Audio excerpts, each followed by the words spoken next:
now I only work with people who are software, like not only work with, but a large chunk of my clients are software engineers. So somehow I'm back in that zone again.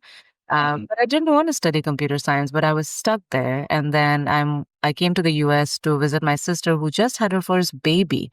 And she told me that, hey, I know you want to study something in communication. You've been rattling on and on about it, and taking up dialogue straight from Kuch Kuch Hota Hai, where the young Anjali says, मुझे singing or dancing का बड़ा शौक है.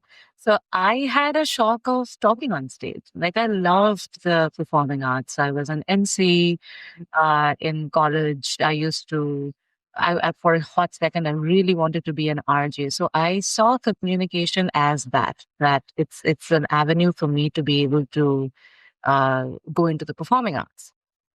And that's what I thought I was getting myself in.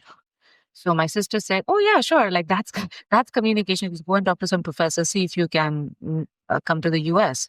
And that's how I came to the US. And the reason that I got a PhD again, did not want to get a PhD, but thank God for my sister's wise counsel, whose counsel based on which I also pursued DB1. She told me that go for PhD because you get funding.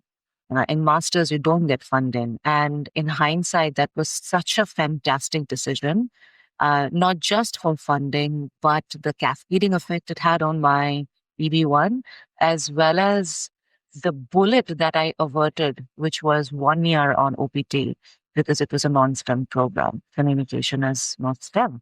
So it was a very, very smart decision that my sister told me. I don't know if she thought so much about that. Uh, but that was the basis on which I came to the US. So that's the genesis of my incredibly inspiring story.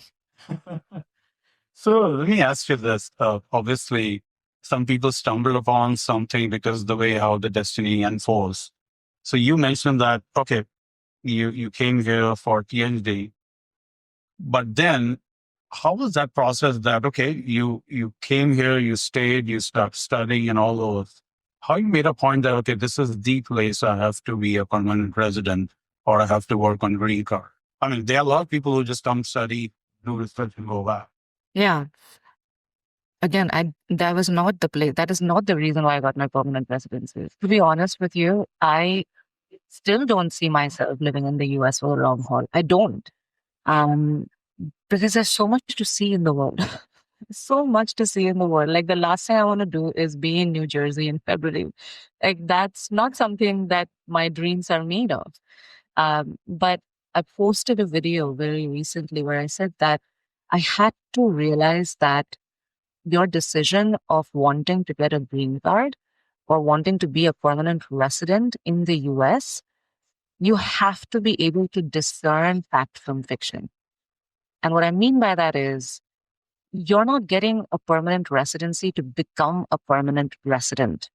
You want to pursue permanent residency to get yourself out of incremental danger, because that's what temporary visas do.